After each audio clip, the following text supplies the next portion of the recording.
ہے کہ جب کسی لڑکے اور لڑکی کا نکاح کا رشتہ طے ہوتا ہے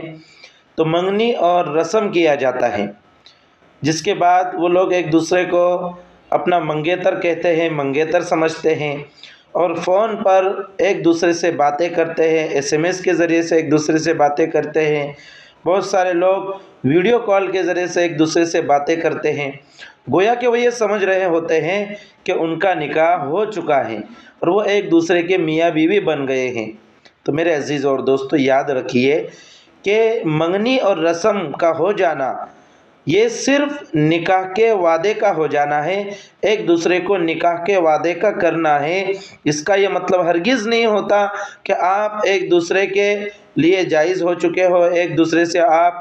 میاں بیوی کی طرح باتیں کر سکتے ہوں۔ اس لیے یہ جو سماج اور معاشرے میں یہ جو رواج پڑ چکا ہے کہ منگیتر ایک دوسرے سے باتیں کرتے ہیں، یہ بالکل بھی جائز نہیں ہے،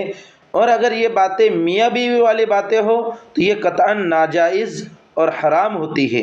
اسی طرح اگر وہ ویڈیو کال کے اوپر ایک دوسرے سے بات کر رہے ہیں تو یہ بھی ناجائز اور حرام ہے، اس لیے کہ یہ دونوں ایک دوسرے کے لیے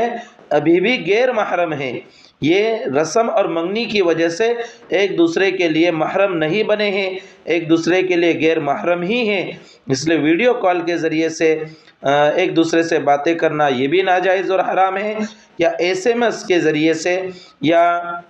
وائس کال کے ذریعے سے ایک دوسرے سے بات کرنا یہ بھی چونکہ ایک فتنے کا ذریعہ ہوتا ہے، اس لیے یہ بھی جائز نہیں ہوگا۔ اس بات کا خاص خیال رکھنے کی ضرورت ہے، ورنہ عموماً دیکھا جاتا ہے کہ اس طرح سے منگنی کے بعد